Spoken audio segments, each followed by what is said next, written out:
Bonjour, bienvenue dans le show. Aujourd'hui, comment s'adapter aux changements en entreprise? Donc, on vit dans un ère où tout va vite et l'entrepreneuriat se développe aussi à une vitesse phénoménale, surtout avec l'arrivée des technologies, de l'intelligence artificielle. Donc, on peut s'attendre et on doit en fait s'attendre et créer ce mouvement de changement-là constamment au sein des entreprises. Donc, j'ai voulu parler de ce sujet-là aujourd'hui parce que c'est quoi les facteurs de réussite? Comment est-ce qu'on arrive à s'insérer dans ce mouvement-là de constant changement auquel on doit s'habituer, par en fait, j'ai envie de dire quasiment même une culture qu'il faut développer. Donc, pourquoi est-ce que c'est important? Je vais te dire aujourd'hui rapidement pourquoi est-ce que c'est important, en fait, de suivre ce mouvement-là. Et je vais te parler aussi des 8 facteurs de réussite et d'adaptation que tu dois peut-être cultiver et mettre en place au sein de ton entreprise si tu veux être capable de traverser les époques, les saisons aussi et d'être capable de prendre ta place parce que c'est au travers le changement et l'innovation que tu vas arriver à bien évoluer et à réussir dans ton industrie, dans ton marché. Donc, rapidement, si tu me connais pas, si tu me découvres, je me présente, je m'appelle Karine Roy, je suis mentor, je suis coach d'affaires, j'aide les entrepreneurs à bâtir des équipes et des systèmes performants pour multiplier le chiffre d'affaires, mais aussi pour avoir une entreprise qui est structurée et pour traverser la croissance avec beaucoup plus d'aisance. Donc, aujourd'hui, pourquoi s'adapter au changement? Bien, c'est pas compliqué. Une des premières raisons que j'ai envie de te dire, c'est qu'il faut rester compétitif. Si toi, tu n'évolues pas, si toi, tu ne changes pas, puis toi et ton entreprise, bien sûr, mais il y en a d'autres, eux, qui vont le faire. Et c'est toujours qui va être capable de suivre les tendances ou de développer, même d'innover par des nouvelles tendances, que les gens vont se démarquer et que vous allez continuer à pouvoir bien évoluer et à prendre véritablement votre place dans le marché. Donc, il n'y a aucune entreprise qui veut mourir, bien sûr. Donc, le changement, il est tout le temps nécessaire. On est tout le temps des humains en train d'évoluer et vos entreprises, c'est la même chose. Donc, on veut rester compétitif et aussi parce qu'on veut améliorer nos façons de faire pour améliorer le service client et pour gagner en efficience, en efficacité. Donc, ça passe inévitablement par le changement. Donc, il y a une gestion de changement à faire, bien sûr, dans vos entreprises. Là, je ne rentre pas dans le détail de la gestion du changement, mais je vais vous parler des facteurs de réussite. Donc, qu'est-ce que ça prend et comment qu'on doit s'adapter pour être capable de traverser plus facilement, justement, l'ère du changement. Donc, le premier des facteurs de réussite, c'est, dans un premier temps, il faut commencer à adopter une mentalité de croissance. Donc, qu'est-ce que ça veut dire? Ça veut dire qu'il faut être ouvert à recevoir, à penser, à développer des nouvelles idées. Ça veut dire qu'il faut commencer, c'est juste une question de mindset, vraiment beaucoup. Ça veut dire qu'il faut être capable de voir le changement comme étant des opportunités et non comme des obstacles ou des freins à la réussite ou des embûches dans notre confort. Hein? Donc, effectivement, qui dit confort dit le changement égale sortir de sa zone de confort. Donc, c'est important d'être conscient de ça. Donc, adopter une mentalité de croissance, c'est aussi cultiver et développer au sein de l'entreprise avec les équipes, les employés, même les partenaires, une culture de constant apprentissage. Parce que quand on fait des changements, oui, on sort de la zone de confort et on est amené à apprendre des nouvelles façons de faire, des nouvelles choses parce qu'on va implanter, déployer des nouvelles choses aussi.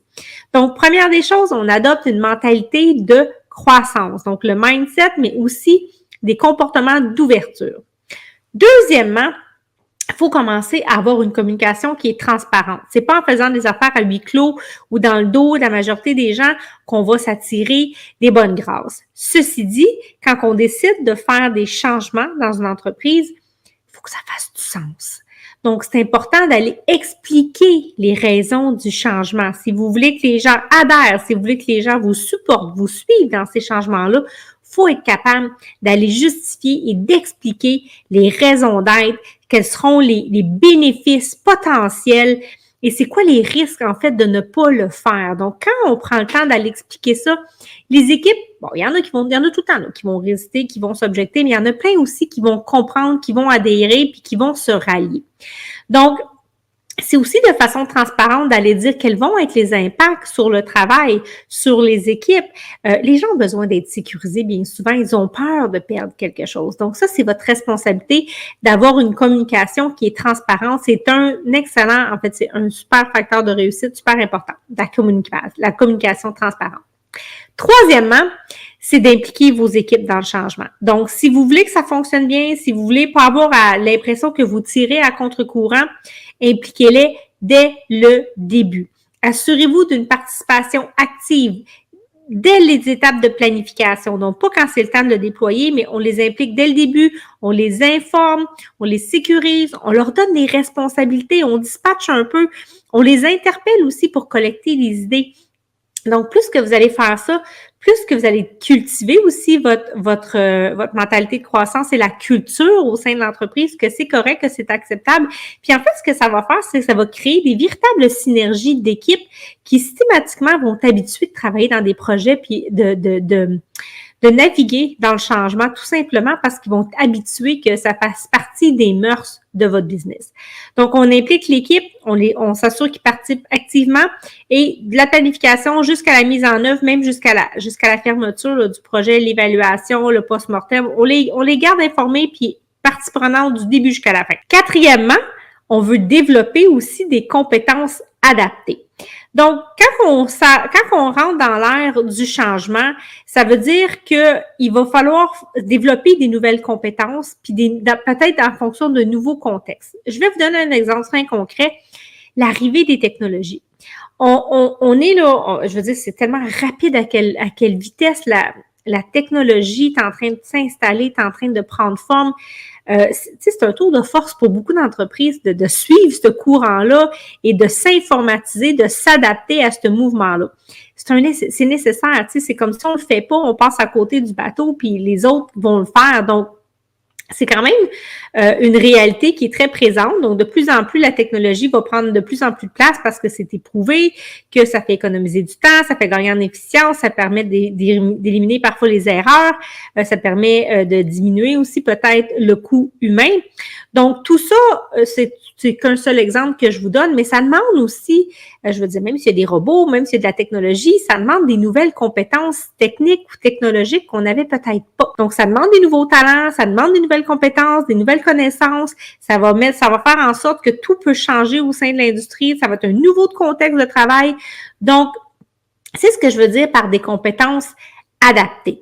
Donc, il faut aussi être capable de prévoir quand on intègre des gros changements comme ça, d'avoir pensé à de la formation continue et du soutien aux équipes. Parce que là, les gens vont devoir réapprendre des nouvelles façons de faire, des nouveaux outils. Donc, tu sais, ça fait partie de ce changement-là. Il faut aussi prévoir ça dans l'adaptation et aussi essayer d'anticiper quels pourraient être les besoins avant même de le déployer.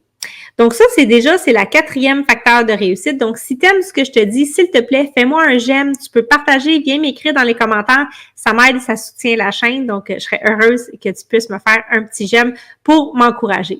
Et avec ça, je continue avec le 5e facteur de réussite. Et ce secteur de réussite-là, en fait, c'est un petit peu toi dans ton leadership et c'est d'être flexible et agile. Donc, gérer, manœuvrer le changement en entreprise, ça peut être exigeant. Ça peut être exigeant parce qu'on shake la patente, là, comme on dit. On est en train de défendre tous les repères. On est en train de changer toutes les façons de faire et ça bouscule, puis il n'y a pas une personne qui le prend de la même façon. Puis même vous, en tant que leader, là, ça va vous challenger. Donc, ça demande la flexibilité. Ça ne veut pas dire de tout jeter à terre puis de céder parce que les gens vont paniquer puis ne voudront pas prendre le virage. Ceci dit, vous devez rester flexible à être capable d'écouter, de vous adapter à ce qui est en train de se jouer, ce qui est en train de se vivre. Mais c'est aussi, il y a les facteurs internes, donc dans votre entreprise, mais il y a tout ce qui se passe aussi à l'externe, donc dans la société. Donc, il faut s'adapter à cette évolution-là du marché, de l'industrie. Et si vous ne suivez pas le courant, ben une entreprise privée, elle peut vite se faire tasser, puis ça peut être la dégringolade. Donc, vous n'avez pas le choix, quelque part, d'être flexible et d'être agile pour toujours rester dans la course. C'est un peu ça, hein, la course, surtout la course technologique, mais j'ai ça qui montre comme il y en a sûrement plein d'autres exemples que je nomme pas. C'est aussi d'être capable de réagir rapidement, de prendre cette place-là, de pivoter.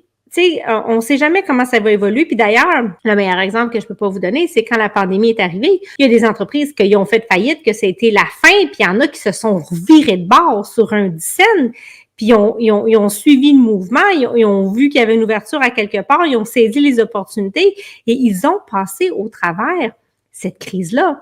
Donc ça, c'est de la flexibilité, c'est de l'agilité. Mon Dieu, je déparle, je m'excuse. Donc, c'est d'être capable de suivre l'évolution du marché, de l'industrie, d'être capable de réagir aux facteurs extérieurs auxquels on est confronté en fonction de ce qui va arriver. La pandémie, c'est un excellent exemple. Ça pourrait être n'importe quelle autre situation aussi. Et de réagir rapidement, mais efficacement. Donc, ça, c'est le 5e facteur de réussite que j'ai pour toi. Maintenant, le 6e élément, c'est toute la gestion du stress et des incertitudes. Donc, quand on parle de mettre en place une culture de changement, ça veut dire qu'on amène les gens quasiment constamment dans un climat qui peut créer de l'instabilité, de l'insécurité. Parce qu'on sait que, j'apprends de quoi, je m'acclimate, ça va bien, je suis content, je vais jouer ce rôle-là, puis pouf, peut-être que tout peut changer dans 2 mois, 6 mois, parce que on a une culture de changement, puis on va changer des choses. Donc, vous allez devoir gérer un niveau de stress important, le vôtre pour commencer. C'est important que vous commenciez par vous, mais celui des équipes. Il n'y a pas une personne qui réagit de la même façon, il n'y a pas personne qui a le même vécu. Donc, il faut penser à prévoir dans tout changement que vous allez faire. Peut-être ça peut être nécessaire d'avoir des soutiens psychologiques ou psychosociaux selon l'ampleur des changements que vous allez faire, selon aussi les impacts, les répercussions, surtout si vous allez dans une approche où vous allez couper peut-être des postes, vous allez diminuer la main-d'œuvre, vous allez informatiser, automatiser des choses. Ça peut faire peur. Il y a des gens qui vont perdre peut-être des choses ou ils ont le sentiment peut-être qu'ils vont perdre. Donc, il faut être capable de bien gérer ce stress-là. C'est aussi d'avoir l'humilité d'aller soi-même se faire coacher dans cette démarche-là ou d'offrir du coaching ou du mentorat à des personnes clés qui vont vous soutenir dans la démarche. Ce sont des facteurs de réussite, bien évidemment, parce que ce ne sont pas des choses toujours faciles à faire. J'en sais quelque chose, j'ai fait plusieurs réorganisations et de nombreux changements dans ma carrière. Et en fait, ce que j'ai envie de vous dire par rapport à la gestion du stress et de l'incertitude, c'est qu'on ne contrôle pas tout et on ne gère pas tout. Et votre responsabilité, c'est de vous gérer vous-même, c'est d'essayer d'influencer, de supporter évidemment les gens pour lesquels vous allez soutenir dans votre équipe. Mais il y a une partie qui vous appartient pas non plus. Donc, vous gérez seulement ce que vous pouvez contrôler. Il y a des facteurs extérieurs à vous, à l'entreprise, que vous n'aurez aucun contrôle. Donc, restez quand même dans le carré de sable qui est le vôtre, dans celui dans lequel vous avez des leviers, vous avez des pouvoirs d'action. Mais sinon, essayez pas de gérer ce qui est ingérable et ce qui ne vous appartient pas. C'est le meilleur conseil que je peux vous donner. Encore une fois, si tu aimes ça, fais-moi un petit j'aime, ça m'encourage. Je continue avec le 7e facteur de réussite. C'est mesurer et d'ajuster. Donc, c'est beau faire des changements, mais on veut s'assurer, puis on veut mesurer que c'est-tu la bonne affaire à faire? Est-ce que ça donne les bons résultats? Puis est-ce qu'on a pris la bonne orientation? Donc, c'est important de suivre l'impact du changement, d'avoir des indicateurs de mesure tout le temps et de suivre l'évolution et le progrès qui est en train de prendre place. Donc, ça se fait pas des changements généralement, là, ça peut prendre quelques mois à plusieurs mois. Donc, faut pas penser qu'on va faire un changement phénoménal, un gros changement dans une entreprise, puis qu'après un mois, ça va être terminé. Non. C'est minimum 3-6 mois, ça peut prendre plus que ça, mais le temps que les gens s'habituent, le temps qu'on ajuste les processus, qu'il y a du back and forth, ça prend un certain temps. Donc, puis cette période-là, c'est pas le fun, là. Comme je disais tantôt, tout le monde perd ses repères, on a shaké l'affaire, on a tout défait, puis là, c'est comme, wouh! Ça crée un vertige. À vous et à votre équipe. Donc, on suit les unités de mesure, c'est super important. Ça va rester, ça va devenir vos repères. Ça va vous aider, ça va confirmer que vous êtes sur la bonne voie. On regarde le progrès où on en est, puis on continue à avancer. Donc, 7e facteur de réussite, la mesure est ajustée, bien sûr, aux besoins. Ça fonctionne pas du tout. On s'est jamais cloué dans le béton. Ce qui est le fun avec les changements, moi, c'est que c'est un petit peu comme des projets pilotes. Donc, on essaie. On n'essaye pas à l'aveugle, mais on essaie des choses. On se donne le droit à l'erreur et le droit de dire, on peut rechanger ça encore, c'est pas final. Et finalement, le 8e facteur de réussite que j'avais pour toi aujourd'hui, c'est solidifier la résilience organisationnelle. Ça veut dire que faut que les gens s'habituent, comme je parlais de culture au début, ben il faut qu'ils s'habituent que ça va faire partie des mœurs, ça va faire partie des habitudes, que le changement qu'on vient de faire, on va naviguer pendant un certain temps sur une certaine stabilité, puis on va repartir sur un autre changement, un autre déploiement, peut-être ça va être une expansion. Il peut arriver plein de choses, mais ce qu'on veut, c'est solidifier la résilience de l'équipe. Donc, on veut vraiment créer aussi cette culture-là. Et une culture, ça veut dire que c'est sur le long terme, puis c'est de leur faire comprendre que les changements, en fait, ce n'est pas des changements qui sont ponctuels, mais que c'est vraiment dans la culture, dans les pratiques et qu'il va y avoir constamment, régulièrement, de façon soutenue, des changements.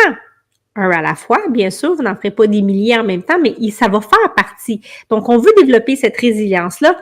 Et c'est aussi d'aborder votre propre leadership avec confiance et adaptabilité vous-même à comment ça va se passer. Alors, c'est ce que j'avais pour toi. Si tu es actuellement dans une entreprise, que tu as des réorganisations, que tu as des changements à faire, que tu dois travailler avec des équipes qui sont résistants, que tu sais pas comment t'y prendre, que tu te sens un peu dépourvu, tu as l'impression que ça redevient chaotique, je te comprends. C'est normal. Et je peux t'aider avec ça. Donc, si tu as envie qu'on regarde ensemble ta situation, que tu regardes, tu veux avoir de l'aide, tu veux t'accompagner pour le faire, ne te gêne pas. Je vais laisser le lien en commentaire. Tu peux réserver un appel découverte avec moi. Et si ça fonctionne, si j'ai la solution pour toi, je vais pouvoir t'accompagner à opérer, à gérer, à piloter ce fameux changement-là que tu as besoin de mettre en place actuellement dans ton entreprise. Je te dis merci. On se retrouve la semaine prochaine.